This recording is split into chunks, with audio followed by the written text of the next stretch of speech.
Bonjour, vous êtes actuellement enceinte ou avez un projet de grossesse. Vous êtes un conjoint ou un proche d'une femme enceinte, soyez les bienvenus. Les sages-femmes de Nouvelle-Aquitaine ont le plaisir de vous accueillir et de répondre à ces quelques questions que vous avez probablement déjà entendues. Bonne lecture et à tout à l'heure.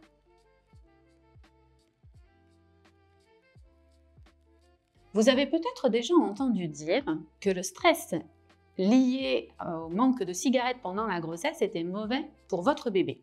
On sait parfaitement aujourd'hui que c'est faux. Il est préférable d'arrêter complètement de fumer car même un petit nombre de cigarettes peut entraîner des risques pour la santé de la mère et du bébé. En effet, le stress qui est ressenti lorsque vous diminuez votre quantité de cigarettes est lié au sevrage nicotinique. Il existe des moyens pour vous aider à pallier ce désagrément, comme les traitements de substitution nicotinique, comme les patchs, les pastilles, les gommes, d'autres substituts oraux et même diverses techniques de relaxation.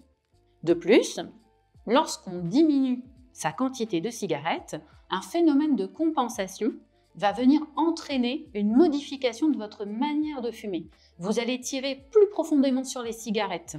Vous allez les fumer plus près du filtre, entraînant ainsi une augmentation de la quantité d'absorption des substances inhalées, dont le fameux monoxyde de carbone, responsable, lui, d'une diminution de la quantité d'oxygène dans le sang de la mère et du bébé.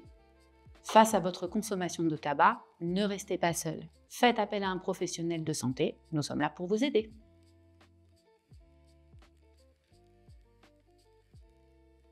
Quelle que soit la boisson alcoolisée et quelle que soit la quantité, l'alcool bu par la maman passe le placenta et se retrouve dans le liquide amniotique. Rapidement, maman et bébé ont le même taux d'alcool dans le sang. Le foie tout petit du bébé élimine l'alcool beaucoup plus lentement. L'alcool consommé au moment de l'embryogénèse, c'est-à-dire au moment de la fabrication des organes du bébé, peut avoir un impact sur les organes. L'alcool consommé tout au long de la grossesse va avoir un retentissement sur le cerveau du bébé. Si vous avez consommé de l'alcool à un moment où la grossesse n'était pas connue, parlez-en à un professionnel de santé. Ici, c'est le principe de précaution qui s'applique, zéro alcool pendant la grossesse. J'irai même plus loin. Si le papa a consommé de l'alcool dans les semaines précédant la conception, il va avoir des spermatozoïdes de moins bonne qualité. La maman, c'est pas la seule à transmettre du matériel génétique, c'est une histoire de couple. Idéalement donc, zéro alcool, du désir d'enfant jusqu'à la fin de l'allaitement maternel.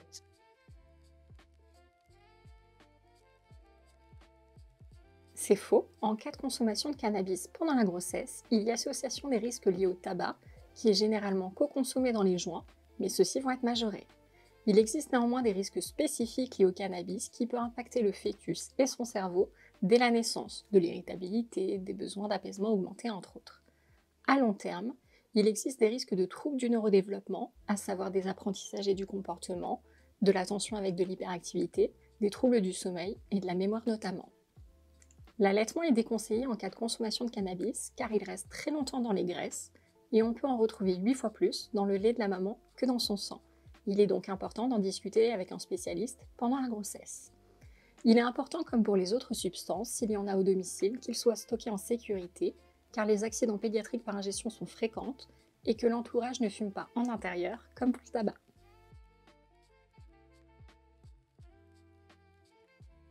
Eh bien non, il est tétrapathique, il peut présenter un syndrome de sevrage qui sera pris en charge par l'équipe de maternité et de pédiatrie.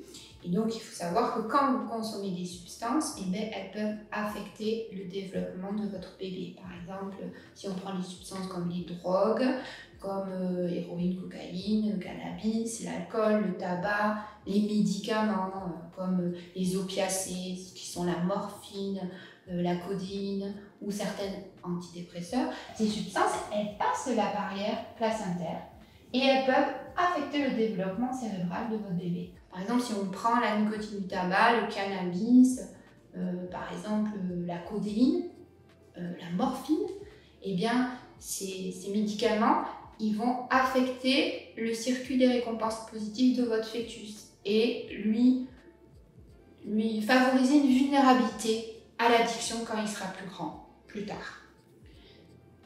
Ces produits peuvent aussi affecter le développement des gènes qui rentre en jeu dans le développement du circuit des récompenses, c'est-à-dire au niveau du cerveau, il y a une zone qui s'appelle le circuit des récompenses et qui favorise les émotions, le plaisir, et du coup, favoriser une prédisposition à l'addiction.